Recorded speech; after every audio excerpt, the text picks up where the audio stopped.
പത്തരമാറ്റിൻ്റെ വരാനിരിക്കുന്ന ഒരു കിടിലൻ എപ്പിസോഡിലേക്ക് എല്ലാവർക്കും സ്വാഗതം. അങ്ങനെ നന്ദു SI ആയിട്ടൊക്കെ പുറത്തു വന്നിരിക്കുകയാണ്.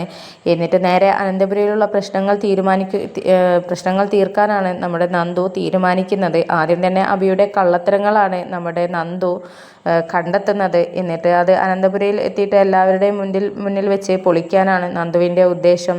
അങ്ങനെ നേരെ നന്ദു അനന്തപുരിയിലോട്ട് വരികയാണ്. അങ്ങനെ നവ്യ ചോദിക്കുന്നുണ്ട്, മോള് വന്നോ? പിന്നെ നീ നിൻ്റെ ചേച്ചിയെ ന്യായീകരിക്കാനും ഒക്കെ വന്നതായിരിക്കും. നീ SI ആയിട്ടൊരു കേസ് ഏറ്റെടുത്തു എന്നുള്ള വിവരമൊക്കെ ഞാൻ അറിഞ്ഞു കഴിഞ്ഞു. നീ എന്തിൻ്റെ പുറപ്പാടാണ്? എന്തിനാണ് ഇവിടുത്തെ കേസൊക്കെ അന്വേഷിച്ച് വെറുതെ നാറാനിരിക്കുന്നത്? എൻ്റെ അനിയത്തി എന്ന് പറയുന്നവൾ ഏതായാലും ഇവിടെയുള്ളവർക്കൊക്കെ സപ്പോർട്ടായി നിൽക്കുന്നത് കൊണ്ട് തന്നെ നീ എന്ത് പറഞ്ഞാലും അവരൊന്നും വിശ്വസിക്കാനൊന്നും പോകുന്നില്ല എന്നൊക്കെ പറയുന്നുണ്ട് നന്ദുവിനോട് നവ്യ. അങ്ങനെ ആ സമയത്ത് നന്ദു പറയുന്നുണ്ട്, ചേച്ചിയാണ് തെറ്റിദ്ധരിച്ചിരിക്കുന്നത്. നയനേച്ചിയുടെ ഭാഗത്ത് ഒരു തെറ്റും സംഭവിച്ചിട്ടില്ല. അതുപോലെ തന്നെ ആദർശേട്ടൻ്റെ കാര്യത്തിലും ഒരു തെറ്റും സംഭവിച്ചിട്ടില്ല. ഇവിടെ കള്ളത്തരങ്ങളൊക്കെ ചെയ്ത് നടക്കുന്നതും കള്ളങ്ങൾ ചെയ്ത് കൂട്ടുന്നതും വേറൊരാളാണ്. അത് ചേച്ചി അറിഞ്ഞു കഴിഞ്ഞാൽ പിന്നെ ചേച്ചി ഇല്ലാണ്ടാകും, അതെനിക്കുറപ്പാണ് എന്നൊക്കെ പറയുകയാണ്. അപ്പോൾ ആ സമയത്ത് നവ്യ ചോദിക്കുന്നുണ്ട്, അല്ല മോളെ, നീ ആരുടെ കാര്യമാണ് ഈ പറയുന്നത്? നീ ആരെക്കുറിച്ചാണ് പറയുന്നത്? ഇനി എൻ്റെ ഭർത്താവിനെ കുറ്റക്കാരനാക്കാനാണോ നീ ഇങ്ങോട്ട് കോട്ടും സ്യൂട്ടും അണിഞ്ഞ് വന്നിരിക്കുന്നത്?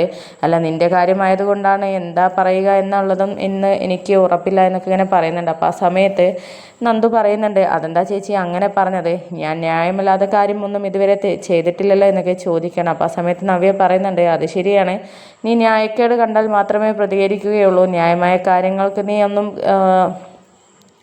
ഇല്ലാത്തതൊന്നും നീ പറയാറില്ല എന്നൊക്കെ ഇങ്ങനെ നവ്യ പറയുന്നുണ്ട്. അപ്പോൾ ആ സമയത്ത് നന്ദു പറയുന്നുണ്ട്, അതെ, ഇത് ചേച്ചി മനസ്സിലാക്കിയാൽ കൊള്ളാം. ഇപ്പോൾ ഞാൻ എല്ലാ തെളിവുകളുമായിട്ടാണ് ഇവിടെയുള്ള പ്രധാനപ്പെട്ട ഒരു കള്ളനെ പിടികൂടാനായി എത്തിയിരിക്കുന്നത് എന്നൊക്കെ പറയുകയാണ്. അങ്ങനെ ആ ഒരു സമയത്താണ് നമ്മുടെ അബി അങ്ങോട്ട് വരുന്നത്. അങ്ങനെ നന്ദുവിനായി യൂണിഫോമിൽ കണ്ടിട്ട് ആകെ ഞെട്ടിത്തരിച്ചെന്നെ നിൽക്കുകയാണ് അബി. എന്നിട്ടും ഇതൊന്നും ഭാവിക്കാതെ നന്ദുവിൻ്റെ അടുത്ത് വന്നിട്ട് പറയുന്നുണ്ട്, മോളോ, ഏതായാലും നിന്നെ ഈ വേഷത്തിൽ കാണാൻ എനിക്ക് സാധിച്ചല്ലോ. നീ ഇവിടെ വരുന്ന സമയത്ത് ഞാനിവിടെ ഉണ്ടായതുകൊണ്ട് ആ ഒരു ഭാഗ്യം എനിക്കും കിട്ടി മോളെ. എന്താ, നിനക്ക് സുഖമല്ലേ എന്നൊക്കെ ചോദിക്കുന്ന സമയത്ത്, സുഖാന്വേഷണങ്ങളൊക്കെ അവിടെ ഇരിക്കട്ടെ, എനിക്ക് ചില കാര്യങ്ങളൊക്കെ ഏതായാലും അബിയേട്ടനോട് ചോദിക്കാനുണ്ട് എന്നൊക്കെ പറയുന്ന സമയത്ത്, അതെന്താ തനിക്ക് എന്നോട് ചോദിക്കാനുള്ളത് എന്നൊക്കെ ചോദിക്കുകയാണ്. അപ്പോൾ ആ സമയത്ത് നവ്യൻ ചോദിക്കുന്നുണ്ട്, അതെന്താ നന്ദു നിനക്ക് എൻ്റെ ഭർത്താവിനോട് ചോദിക്കാനുള്ളത്? എന്താ നിൻ്റെ ഉദ്ദേശം എന്നൊക്കെ ചോദിക്കുന്ന സമയത്ത്, എനിക്ക് പ്രത്യേകിച്ച് ഉദ്ദേശങ്ങളൊന്നുമില്ല. അബിക്കെതിരായിട്ട് ചില കാര്യങ്ങളൊക്കെ എനിക്ക് കണ്ടെത്താൻ സാധിച്ചു. അതിനെ ചോദ്യം ചെയ്യാനാണ് വന്നത് എന്നൊക്കെ പറയുകയാണ്. അങ്ങനെ ആ സമയത്ത് നന്ദു ജ്വല്ലറിയിൽ നിന്നും നമ്മുടെ സ്വർണത്തിൻ്റെ കാര്യങ്ങളും ഒക്കെ അടങ്ങുന്ന ഒരു ലിസ്റ്റ് നമ്മുടെ അബിക്ക് കാണിച്ചു കൊടുക്കുകയാണ്. അതിൽ അബിയാണ് തിരിമറി ചെയ്തിരിക്കുന്നത് എന്നുള്ള വലിയ ഒരു കള്ളത്തരം നമ്മുടെ നന്ദു കണ്ടെത്തിയിരിക്കുകയാണ്. അങ്ങനെ ആ ഒരു സാധനം നമ്മുടെ നവ്യയ്ക്കും ആ ഒരു ബില്ലും കാര്യങ്ങളൊക്കെ നവ്യയ്ക്കും കാണിച്ചു കൊടുക്കുന്നുണ്ട്. എന്നിട്ട് നന്ദു ചോദിക്കുന്നുണ്ട്, ഇനിയൊരു സത്യം മാത്രമേ എനിക്ക് അറിയേണ്ടതുള്ളൂ. ഇത് നടത്തിയിരിക്കുന്നത്, ഈ തിരിമറിയും കള്ളത്തരവും ഒക്കെ നടത്തിയിരിക്കുന്നത് ചേച്ചിയുടെ അറിവോടെയാണോ എന്നുള്ളത് മാത്രമേ എനിക്ക് ഇനി അറിഞ്ഞാൽ മതി എന്നൊക്കെ ചോദിക്കുന്ന സമയത്ത് നവ്യ പറയുന്നുണ്ട്, ഇതൊരിക്കലും എൻ്റെ അബി ചെയ്യില്ല എന്നുള്ളത് എനിക്കുറപ്പാണ്. കാരണം ഇപ്പോൾ നടക്കുന്ന കാര്യങ്ങളൊക്കെ അബിയനോട് കൃത്യമായിട്ട് പറയാറുണ്ട്, ഇതാരോ ചതിച്ചതാണ് എന്നൊക്കെ പറയുന്നുണ്ട്. എന്നിട്ട് നവ്യ പറയുന്നുണ്ട്, ഇപ്പോൾ മുത്തശ്ശൻ എൻ്റെ അബിയെ ഓരോ ബ്രാഞ്ചിൻ്റെ ഇത് ഏൽപ്പിച്ചത് കൊണ്ട് തന്നെ ഇവിടെ കുറച്ച് ആളുകൾ കുശുമ്പുമായിട്ടൊക്കെ നടക്കുന്നുണ്ട്. അതിഷ്ടപ്പെടാത്തവരും അവരുടെ ഔദാര്യത്തിൽ തന്നതാണ് എന്നൊക്കെ പറഞ്ഞ് നടക്കുന്നവരുണ്ട്. അവരെന്തോ ചതി ചെയ്തതാണ്, അബിയെ കൊടുക്കാനായിട്ട് ചെയ്തതാണ് എന്നൊക്കെ പറയുന്ന സമയത്ത് നന്ദു പറയുന്നുണ്ട്, ചേച്ചി ആരെയാണ് ഉദ്ദേശിച്ചത് എനിക്ക് അറിയാം.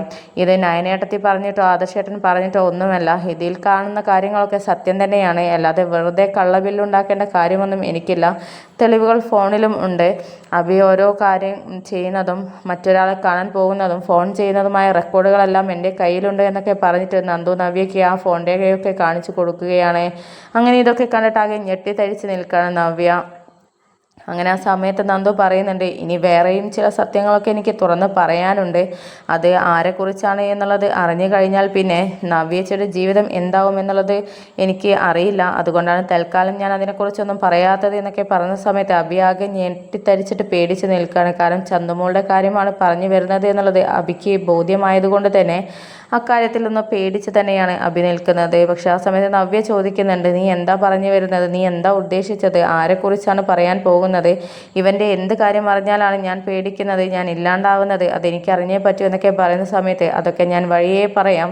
പിന്നെ ഇതിൽ എന്തായാലും അടങ്ങി ഒതുങ്ങി എൻ്റെ കൂടെ വന്നിട്ടില്ലെങ്കിൽ എന്തായാലും ഇതിനപ്പുറം ഉള്ള കാര്യങ്ങൾ ഞാൻ ചെയ്യും. ഇവനെ പുറം ലോകം കാണാതിരിക്കാനുള്ള എല്ലാ വഴിയിട്ടും ഞാൻ പൂട്ടും എന്നൊക്കെ പറയുന്നുണ്ട് നന്ദു. അങ്ങനെ ആകെ പേടിച്ച് നിൽക്കുകയാണ് അഭി.